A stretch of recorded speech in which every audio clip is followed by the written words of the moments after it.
Consequentialism is the class of normative ethical theories holding that the consequences of one's conduct are the ultimate basis for any judgment about the rightness or wrongness of that conduct. Thus, from a consequentialist standpoint, a morally right act, or omission from acting, is one that will produce a good outcome, or consequence. In an extreme form, the idea of consequentialism is commonly encapsulated in the English saying, "the ends justify the means," meaning that if a goal is morally important enough, any method of achieving it is acceptable. Consequentialism is usually distinguished from deontological ethics, or deontology, in that deontology derives the rightness or wrongness of one's conduct from the character of the behavior itself rather than the outcomes of the conduct.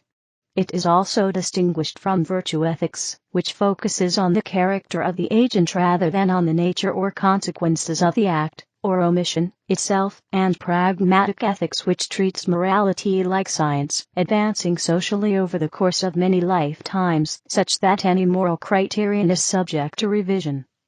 Consequentialist theories differ in how they define moral goods.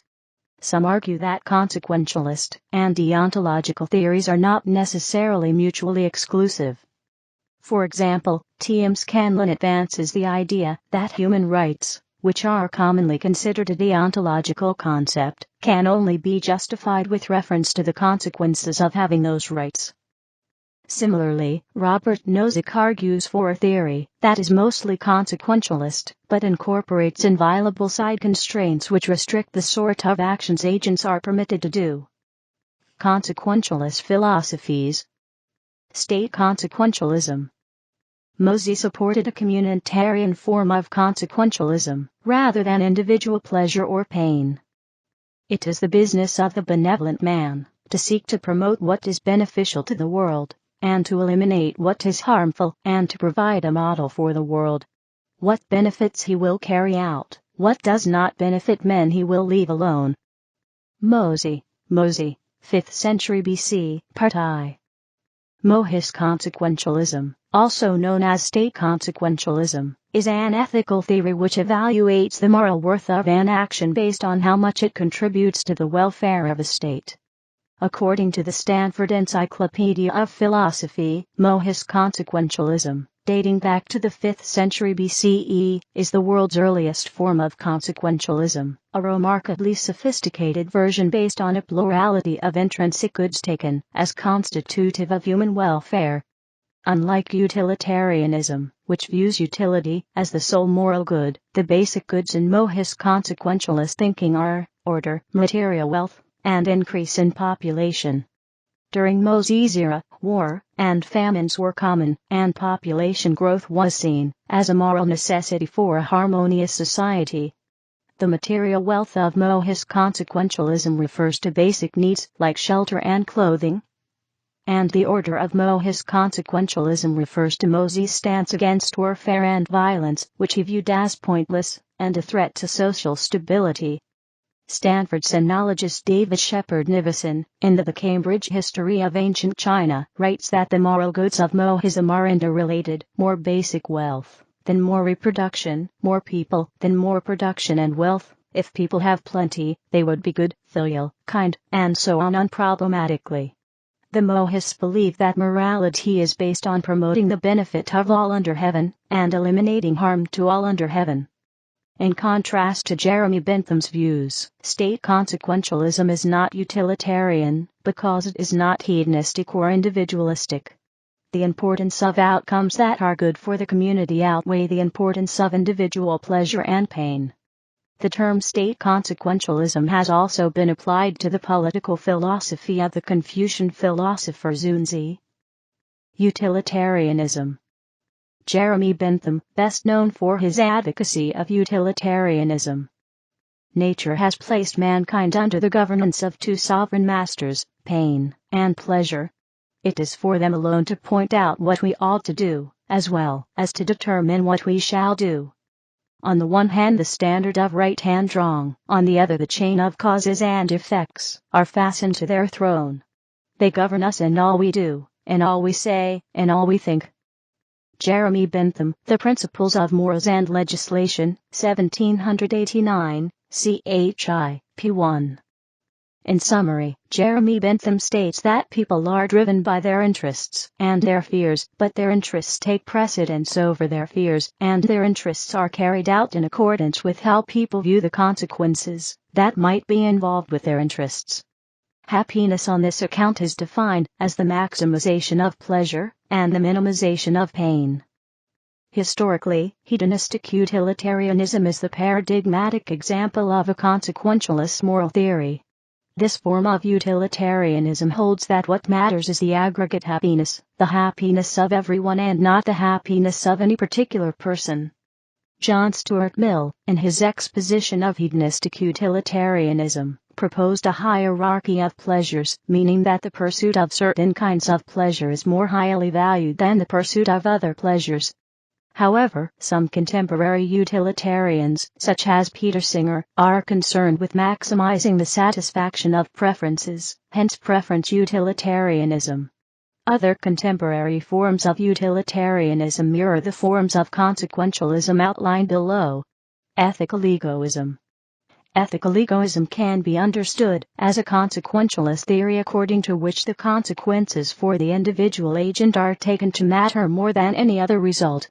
Thus, egoism will prescribe actions that may be beneficial, detrimental, or neutral to the welfare of others.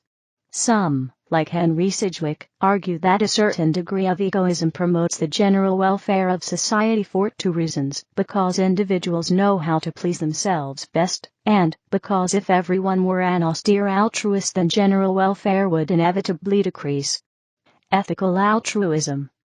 Ethical altruism can be seen as a consequentialist ethic which prescribes that an individual take actions that have the best consequences for everyone except for himself. This was advocated by Auguste Comte, who coined the term altruism, and whose ethics can be summed up in the phrase, live for others. Rule consequentialism. In general, consequentialist theories focus on actions. However, this need not be the case. Rule consequentialism is a theory that is sometimes seen as an attempt to reconcile deontology and consequentialism, and in some cases, this is stated as a criticism of rule consequentialism. Like deontology, rule consequentialism holds that moral behavior involves following certain rules. However, rule consequentialism chooses rules based on the consequences that the selection of those rules have. Rule consequentialism exists in the forms of rule utilitarianism and rule egoism. Various theorists are split as to whether the rules are the only determinant of moral behavior or not. For example, Robert Nozick holds that a certain set of minimal rules, which he calls side constraints, are necessary to ensure appropriate actions. There are also differences as to how absolute these moral rules are. Thus, while Nozick's side constraints are absolute restrictions on behavior, Amartya Sen proposes a theory that recognizes the importance of certain rules, but these rules are not absolute. That is, they may be violated if strict adherence to the rule would lead to much more undesirable consequences. One of the most common objections to rule consequentialism is that it is incoherent, because it is based on the consequentialist principle that what we should be concerned with is maximizing the good, but then it tells us not to act to maximize the good, but to follow rules, even in cases where we know that breaking the rule could produce better results. Brad Hooker avoided this objection by not basing his form of rule consequentialism on the ideal of maximizing the good. He writes, "The best argument for rule consequentialism is not that it derives from an overarching commitment to maximize the good. The best argument for rule consequentialism is that it does a better job than its rivals of matching and tying together our moral convictions, as well as offering us help with our moral disagreements and uncertainties." Derek Parfit described Brad Hooker's book on rule consequentialism, Ideocode, Real World, as the best statement and defense, so far, of one of the most important moral theories. Two-level consequentialism. The two-level approach involved engaging in critical reasoning and considering all the possible ramifications of one's actions before making an ethical decision, but reverting to generally reliable moral rules when one is not in a position to stand back and examine the dilemma as a whole. In practice, this equates to adhering to rule consequentialism, when one can only reason on an intuitive level, and to act consequentialism, when in a position to stand back and reason on a more critical level.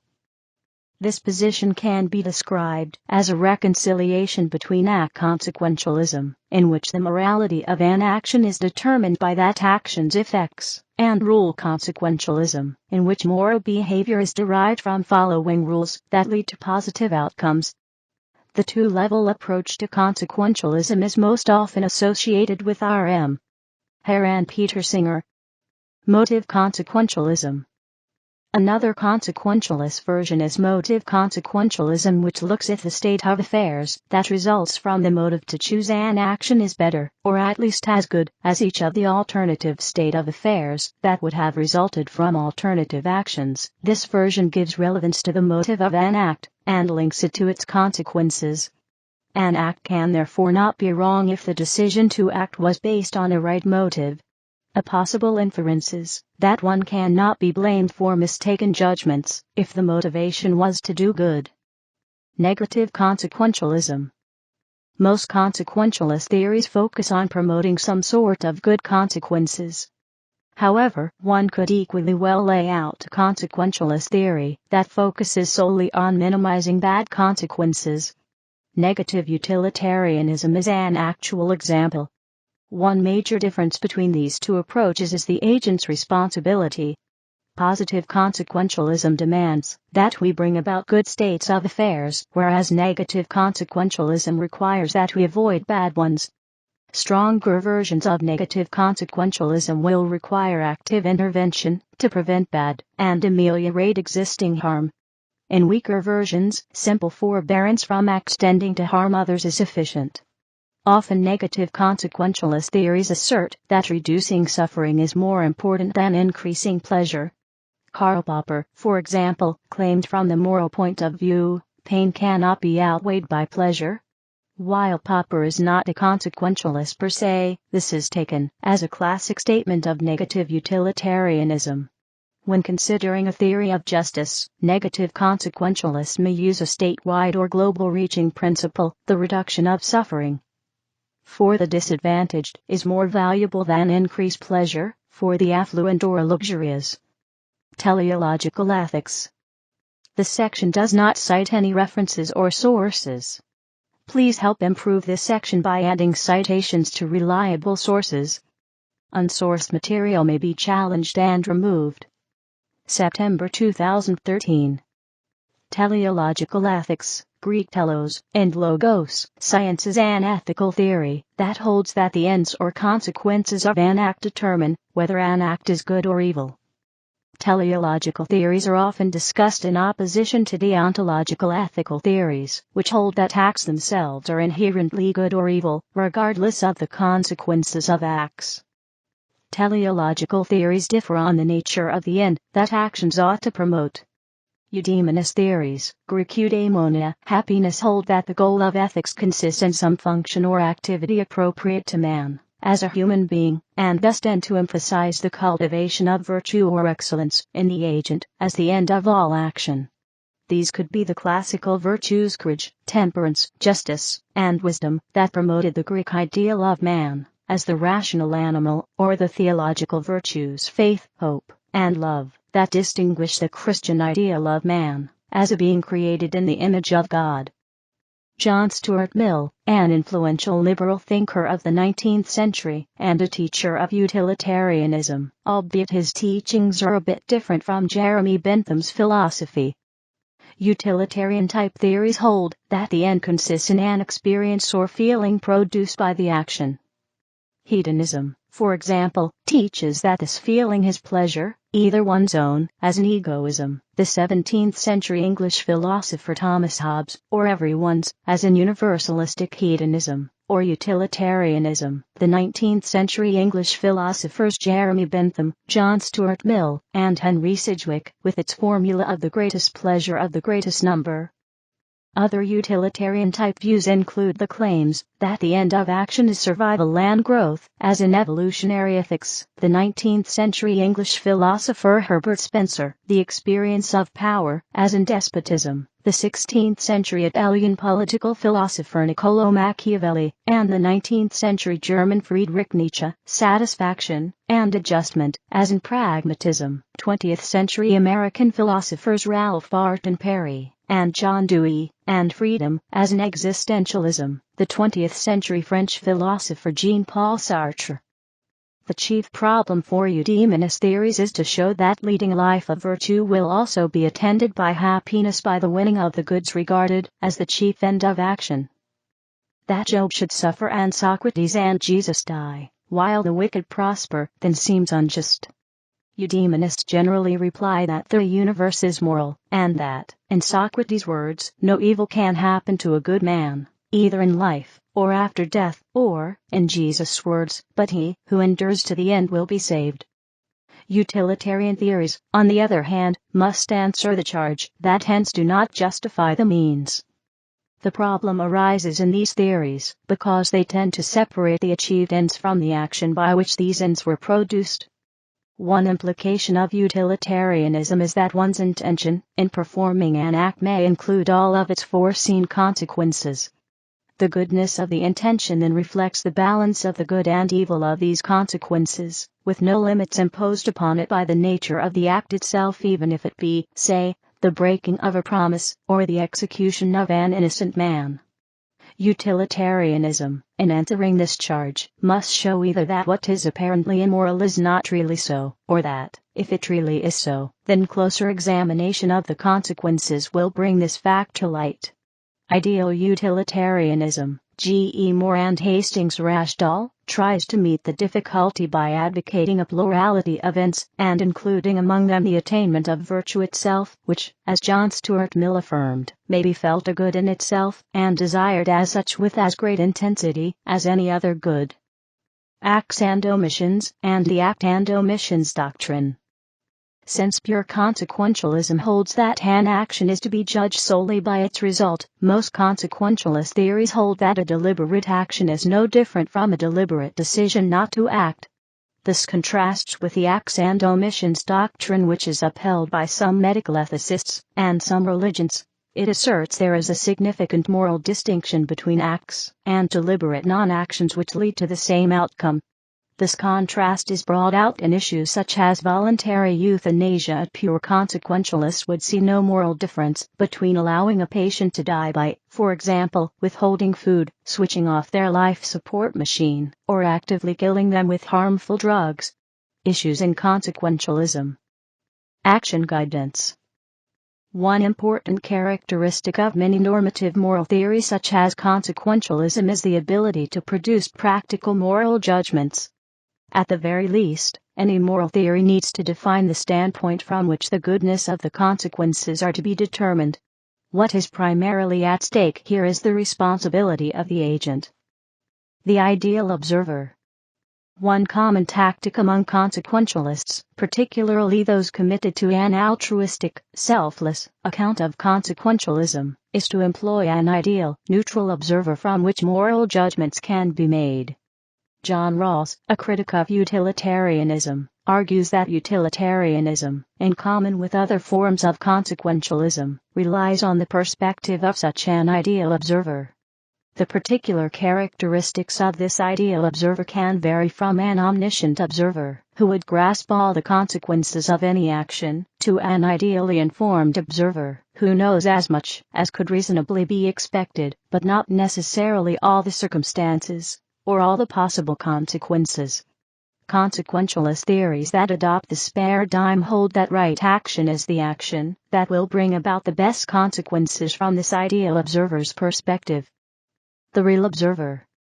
In practice, it is very difficult, and at times arguably impossible, to adopt the point of view of an ideal observer. Individual moral agents do not know everything about their particular situations, and thus do not know all the possible consequences of their potential actions. For this reason, some theorists have argued that consequentialist theories can only require agents to choose the best action in line with what they know about the situation. However, if this approach is naively adopted, then moral agents who, for example, recklessly fail to reflect on their situation and act in a way that brings about terrible results, could be said to be acting in a morally justifiable way. Acting in a situation without first informing oneself of the circumstances of the situation can lead to even the most well-intended actions yielding miserable consequences. As a result, it could be argued that there is a moral imperative for an agent to inform himself as much as possible about the situation before judging the appropriate course of action. This imperative, of course, is derived from consequential thinking. A better informed agent is able to bring about better consequences. Consequences for whom? Surveyed consequences of whistleblowing. Moral action always has an effect on certain people or things. The consequences. Various kinds of consequentialism can be differentiated by beneficiary of the good consequences. That is, one might ask consequences, for whom? Agent-focused or agent-neutral. A fundamental distinction can be drawn between theories which require that agents act for ends perhaps disconnected from their own interests and drives, and theories which permit that agents act for ends in which they have some personal interest or motivation. These are called agent-neutral and agent-focused theories respectively. Agent-neutral consequentialism ignores the specific value a state of affairs has for any particular agent.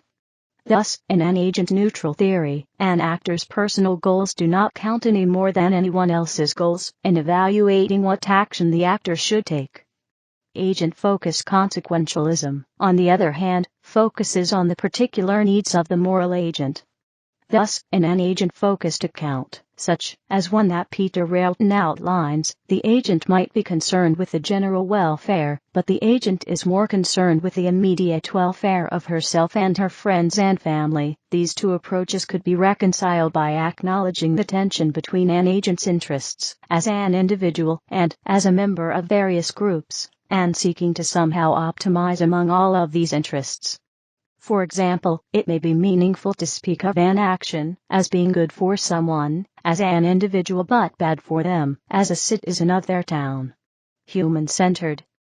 Many consequentialist theories may seem primarily concerned with human beings and their relationships with other human beings. However, some philosophers argue that we should not limit our ethical consideration to the interests of human beings alone. Jeremy Bentham, who is regarded as the founder of utilitarianism, argues that animals can experience pleasure and pain, thus demanding that non-human animals should be a serious object of moral concern. More recently, Peter Singer has argued that it is unreasonable that we do not give equal consideration to the interests of animals as to those of human beings when we choose the way we are to treat them. Such equal consideration does not necessarily imply identical treatment of humans and non-humans, any more than it necessarily implies identical treatment of all humans. Kinds of consequences. One way to divide various consequentialisms is by the types of consequences that are taken to matter most, that is, which consequences count as good states of affairs. According to utilitarianism, a good action is one that results in an increase in pleasure, and the best action is one that results in the most pleasure for the greatest number. Closely related is Eudaimonic Consequentialism, according to which a full, flourishing life, which may or may not be the same as enjoying a great deal of pleasure, is the ultimate aim. Similarly, one might adopt an aesthetic consequentialism, in which the ultimate aim is to produce beauty. However, one might fix on non-psychological goods as the relevant effect. Thus, one might pursue an increase in material equality or political liberty instead of something like the more ephemeral pleasure. Other theories adopt a package of several goods, all to be promoted equally. Virtue ethics. Consequentialism can also be contrasted with archaic moral theory such as virtue ethics. whereas consequentialist theories posit that consequences of action should be the primary focus of our thinking about ethics. Virtue ethics insists that it is the character rather than the consequences of actions that should be the focal point. Some virtue ethicists hold that consequentialist theories totally disregard the development and importance of moral character. For example, Philippe Foot argues that consequences in themselves have no ethical content, unless it has been provided by a virtue such as benevolence. However, consequentialism and virtue ethics need not be entirely antagonistic. Philosopher Ian King has developed an approach which reconciles the two schools. Other consequentialists consider effects on the character of people involved in an action when assessing consequence. Similarly, a consequentialist theory may aim at the maximization of a particular virtue or set of virtues. Finally, following Foot's lead, one might adopt a sort of consequentialism that argues that virtuous activity ultimately produces the best consequences. Clarification needed. Max Weber. Ultimate end. The ultimate end is a concept in the moral philosophy of Max Weber, in which individuals act in a faithful, rather than rational, manner. We must be clear about the fact that all ethically oriented conduct may be guided by one of two fundamentally differing and irreconcilably opposed maxims. Conduct can be oriented to an ethic of ultimate ends, or to an ethic of responsibility. This is not to say that an ethic of ultimate ends is identical with irresponsibility, or that an ethic of responsibility is identical with unprincipled opportunism. Naturally, nobody says that. However, there is an abysmal contrast between conduct that follows the maxim of an ethic of ultimate ends, that is, in religious terms, the Christian does rightly, and leaves the results with the Lord, and conduct that follows the maxim of an ethic of responsibility, in which case one has to give an account of the foreseeable results of one's action. Etymology. The term consequentialism was coined by G.E.M. Anscombe in her essay Modern Moral Philosophy in 1958 to describe what she saw as the central error of certain moral theories, such as those propounded by Mill and Sidgwick. Criticisms. G.E.M. Anscombe objects to consequentialism on the grounds that it does not provide guidance in what one ought to do because there is no distinction between consequences that are foreseen and those that are intended. See Principle of Devil Effect. Full citation needed. Bernard Williams has argued that consequentialism is alienating because it requires moral agents to put too much distance between themselves and their own projects and commitments. Williams argues that consequentialism requires moral agents to take a strictly impersonal view of all actions, since it is only the consequences, and not who produces them, that is said to matter. Williams argues that this demands too much of moral agents, since, he claims, consequentialism demands that they be willing to sacrifice any and all personal projects and commitments in any given circumstance in order to pursue the most beneficent course of action possible. He argues further that consequentialism fails to make sense of intuitions, that it can matter whether or not someone is personally the author of a particular consequence. For example, that participating in a crime can matter, even if the crime would have been committed anyway, or would even have been worse, without the agent's participation. Some consequentialists, most notably Peter Railton, have attempted to develop a form of consequentialism that acknowledges and avoids the objections raised by Williams. Railton argues that Williams's criticisms can be avoided by adopting a form of consequentialism in which moral decisions are to be determined by the sort of life that they express. On his account, the agent should choose the sort of life that will, on the whole, produce the best overall effects.